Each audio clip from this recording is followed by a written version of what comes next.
தீரா தமிழ் நேயர்களுக்கு வணக்கம்.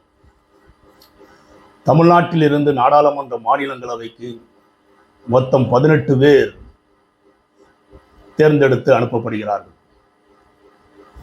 அதில் 6 பேரினுடைய பதவிக்காலம் வருகிற ஜூலை 24ஆம் தேதியோடு முடிவடைகிறது. மதிமுக பொதுச் செயலாளர் வைகோ, திமுகவிலிருந்து வழக்கறிஞர் வில்சன், எம் அப்துல்லா, சண்முகம், அதேபோன்று அதிமுகவில் இருந்து சந்திரசேகரன், பாட்டாளி மக்கள் கட்சியில் இருந்து அன்புமணி ராமதாஸ், இந்த 6 பேருடைய பதவிக்காலம் ஜூலை 24ஆம் தேதியோடு முடிகிறது. மீண்டும் 6 பேரை தேர்ந்தெடுத்து அனுப்ப வேண்டும். அதில் 4 பேரை அனுப்புவதற்கு திமுகவுக்கு வாய்ப்பு இருக்கிறது. 2 பேரை அதிமுக தேர்ந்தெடுத்து அனுப்பும். இந்த சூழ்நிலையில் வைகோ மீண்டும் நாடாளுமன்றம் செல்ல வேண்டும். இன்றைய அரசியல் சூழ்நிலையில் வைகோ போன்ற ஒரு ஆளுமை மிக்க தலைவர்,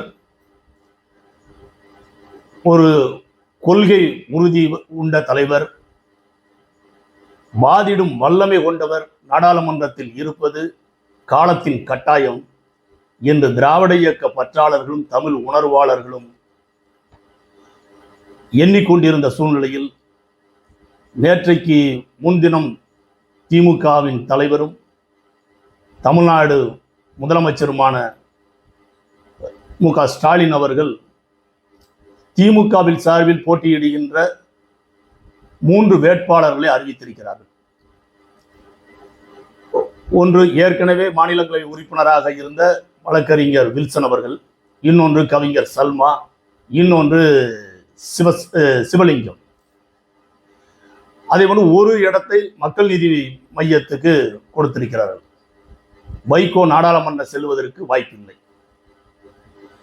எல்லோரும் வைகோ செல்ல வேண்டும் என்று எதிர்பார்க்கப்பட்டவர்களுக்கு இது மிகப்பெரிய ஒரு ஏமாற்றத்தை, ஒரு வருத்தத்தை தெரிவித்திருக்கிறது. திமுக ஒரு மிகப்பெரிய ஒரு தவறை செய்திருப்பதாகவே அவர்கள் கருதுகிறார்கள். ஏனென்றால் தமிழகத்திற்குள் இந்துத்துவ சனாதன சித்தாந்தத்தை நுழைய விடாமல் தடுக்கின்ற இந்த திராவிட இயக்கத்தை அழிப்பதற்கு பாஜக ஒன்றிய அரசு எல்லா விதமான அஸ்திரத்தையும் மோசமாக ஏவி வருகின்ற இந்த காலகட்டத்தில் ஒரு வைகோ போன்ற ஒரு ஆளுமை மிக்க, ஒரு நேர்மை கொண்ட, ஒரு உறுதி கொண்ட, ஒரு திராவிட இயக்க உணர்வு கொண்ட வைகோ நாடாளுமன்றம் செல்வது திராவிட இயக்கத்திற்கும் தமிழ்நாட்டின் உரிமைக்கும் ஒரு பாதுகாப்பு அரணாக இருக்கும் என்று எதிர்பார்த்த நிலையில் திமுக தலைமை ஏன், எதற்காக வைகோவிற்கு வாய்ப்பு கொடுக்கவில்லை என்கிற ஒரு கேள்வி எழுந்திருக்கிறது. வைகோவினுடைய கடந்த கால 1978 கடந்த கால வைகோவின் நாடாளுமன்ற பணிகளை, அவர் எடுத்து வைத்த விவாதங்களை, அவர் விடுத்த கேள்விகளை, அவர் பேசிய அனல் புறக்கும் பேசிய அந்த பேச்சுக்களை இப்போது இருக்கிற இளைய தலைமுறையினருக்கு தெரிந்திருக்க வாய்ப்பில்லை. 1978 முதலாக நாடாளுமன்றம் செல்கிறார். அப்பொழுது நாட்டினுடைய பிரதமர் மொரார்ஜி தேசாய். இன்றைக்கு நரேந்திர மோடி அரசு இந்தியை எல்லா விதத்திலும் திணிக்கிற முயற்சியில் ஈடுபட்டு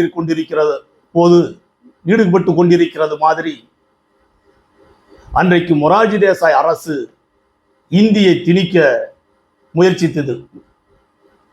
அப்பொழுது நாடாளுமன்றத்தில் முதல் பேச்சில் வைகோ அவர்கள் பேசுகிற போது, நீங்கள் இந்தியை எங்கள் மீது திணிக்க நினைத்தால் தூங்குகின்ற வேங்கை புலியை உசுப்பிவிடும் பேராபத்தை நீங்கள் சந்திப்பீர்கள். இந்தியை எதிர்த்து இந்திய இராணுவத்தின் எந்திர துப்பாக்கிகளை தமிழ்நாட்டு மக்கள் சந்தித்ததை நான் மீண்டும் இங்கு நினைவுபடுத்துகிறேன். அதிகார பலத்தால் இந்தியை எங்கள் மீது நீங்கள் திணித்தால் அதற்கு முதல் பலியாவது இந்த நாட்டினுடைய ஒற்றுமை என்று எச்சரிக்கை விடுத்து தனக்கு வந்த இந்தியில் வந்த கடிதத்தை கிழித்து பிரதமர் மொரார்ஜி தேசாய்க்கு முன்னால் கிழித்து எறிந்து அன்றைக்கு வைகோ அந்த மன்றத்தில் நாடாளுமன்றத்தில் பேசிய அந்த அனல் பறக்கும் பொறி பறக்கும் அந்த பேச்சு அனைவரின் கவனத்தையும் வைகோ மீது திருப்பியது. வைகோ அவர்கள் தமிழ்நாட்டின் உரிமைக்காக, தமிழ்நாட்டின் வாழ்வாதாரத்திற்காக, தமிழ் மொழிக்காக நாடாளுமன்றத்தில் ஆற்றிய உரைகள், அவர் தொடுத்த கேள்விகள் ஏராளம். முத்திரை பதித்த அந்த உரைகளை என்றைக்கும் நாடாளுமன்ற வைகோவின் அந்த உரைகளை யாரும் எளிதில் மறந்துவிட முடியாது.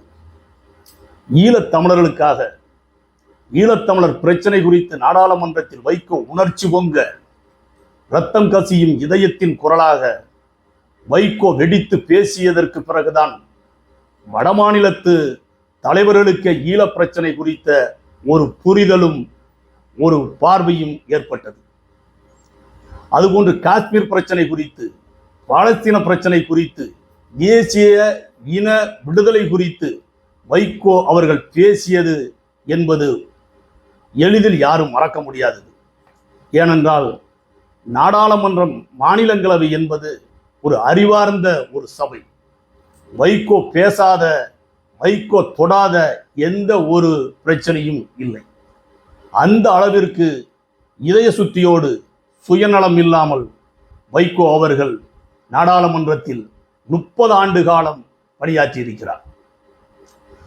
வைகோ அவர்கள் ஈழப்பிரச்சனை குறித்து மட்டுமல்ல, இந்த நாட்டினுடைய சிறுபான்மை இன மக்களுக்காக, இஸ்லாமியர்களுக்கு எப்பொழுதெல்லாம் ஆபத்து வருகிறதோ அப்பொழுதெல்லாம் நாடாளுமன்றத்தில் வைகோவின் அந்த சிம்ம குரல் அந்த மக்களுக்கு ஒரு விதமான நம்பிக்கையும் ஒரு விதமான பாதுகாப்பையும் ஏற்படுத்தி இருக்கிறது என்பதுதான் உண்மை. பாபர் மசூதி இடிக்கப்பட்ட போது உச்ச நீதிமன்றம் தீர்ப்பு வழங்கிய நேரத்தில் இந்த கட்டிடத்தின் இடிபாடுக்குள் இந்த தீர்ப்பு புதைந்து போய்விட்டது என்று பேசினார் நாடாளுமன்றத்தில். அத்வானியையும் முரளி மனோகர் ஜோஷியையும் கடுமையாக விமர்சித்து பேசினார். அந்த மசூதியினுடைய 3 விதானங்கள் இடித்து நொறுக்கப்பட்ட போது ஏற்பட்ட அந்த பேரிரைச்சல், அந்த வெறிக்கூச்சல், மகாத்மா காந்தியின் அந்த மெலிந்த தேகத்தில் 3 குண்டுகள் பாய்ச்சிய போது ஏற்பட்ட அந்த சத்தத்தை எனக்கு நினைவுபடுத்தியது என்று பேசினார். இப்படி வைகோ அவர்கள் தமிழ்நாட்டின் உரிமைக்காக, ஈழத் தமிழர்களுக்காக, சிறுபான்மை மக்களுக்காக நாடாளுமன்றத்தில் பேசியது யாரும் எளிதில் மறந்துவிட முடியாது. 1978 முதல் கன்னி பேச்சில் இந்தி திணிப்பை எதிர்த்து, ஆதிக்க இந்தியை எதிர்த்து வைகோ எப்படி பேசினாரோ அதே போன்றுதான் இந்தியையும் சமஸ்கிருதத்தையும் தமிழ்நாட்டிற்குள் திணிப்பதற்கு 2020 புதிய கல்விக் கொள்கை என்று மும்மொழி திட்டத்தை புகுத்தி பாஜக ஒன்றிய அரசு இந்திய திணிக்க முற்பட்ட போது புதிய கல்விக் கொள்கையை தமிழ்நாடு ஏற்றுக்கொள்ளாது என்று மாண்புமிகு தமிழ்நாடு முதலமைச்சர் அறிவித்தார்கள். அது குறித்து நாடாளுமன்றத்தில் வைகோ அவர்கள் பேசுகிற போது, பாஜகவின் இந்தி திணிப்பை கடுமையாக விமர்சித்த போது பாஜக உறுப்பினர்கள் வைகோ பேசவிடாமல் குறுக்கீடு செய்து ஆவேசமாக கூச்சல் எழுப்பினார்கள். அப்பொழுது வைகோ அவர்கள் பாவேந்தர் பாரதிதாசனுடைய பாடல்களை சொல்லி, எப்பக்கம் வந்து புகுந்துவிடும் இந்தி எத்தனை பட்டாளம் கூட்டி வரும், கண்ணம் கிளிபட நேரிடும், கட்டாய இந்தியை வெட்டி புதைப்போம் என்று வைகோ ஆவேசமும் உணர்ச்சி பொங்க பேசிய அந்த பேச்சு சமூக வலைதளங்களில் தமிழ்நாட்டில் உள்ள இளைஞர்கள், மாணவர்கள் உள்ளத்தில் ஒரு எழுச்சியையும் ஒரு உணர்ச்சியையும் ஏற்படுத்தியது என்பதுதான் உண்மை. வைகோவிற்கு வயதாகிவிட்டது. அதனால்தான் இந்த முறை செல்வதற்கு திமுக வாய்ப்பு கொடுக்கவில்லை என்று சில பேர் சொல்கிறார்கள்.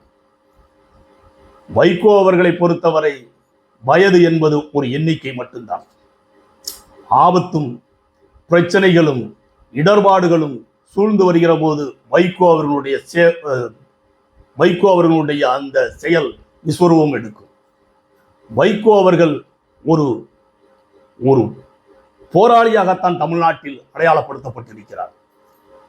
அப்படிப்பட்ட வைகோ நாடாளுமன்றம் செல்லாதது பெரிய ஒரு ஏமாற்றத்தை பலருக்கும் ஏற்படுத்தியிருக்கிறது. நாடாளுமன்ற ஜாம்பவான்கள் என்று சொல்லப்படுகிற, எல்லோராலும் போற்றப்படுகிற உமேஷ் குப்தா, விலு மோடி, வாஜ்பாய், ஜார்ஜ் பெர்னாண்டஸ் போன்றவர்கள் வைகோவை பாராட்டி புகழ்ந்த அந்த தலைவர்கள். அப்படிப்பட்ட வைகோ இப்பொழுது நாடாளுமன்றத்திற்கு செல்லாதது இது தமிழ்நாட்டிற்கு மிகப்பெரிய ஒரு இழப்பாகும். வைகோ நாடாளுமன்றம் செல்லாதது சிறுபான்மை மக்களுக்கு பெரிய ஒரு இழப்பாகவே கருதப்படுகிறது. வைகோ நாடாளுமன்றம் செல்லாதது பெரிய ஏமாற்றம். திமுக தெரிந்தோ தெரியாமலையோ ஒரு தவறை இழைத்து விட்டது. ஆனாலும் பாஜக இந்துத்துவ சனாதன சக்திகள் தமிழ்நாட்டில் கால் உணவிடாமல் தடுப்பதற்கு எல்லா விதத்திலும் தமிழ்நாடு போராடும்.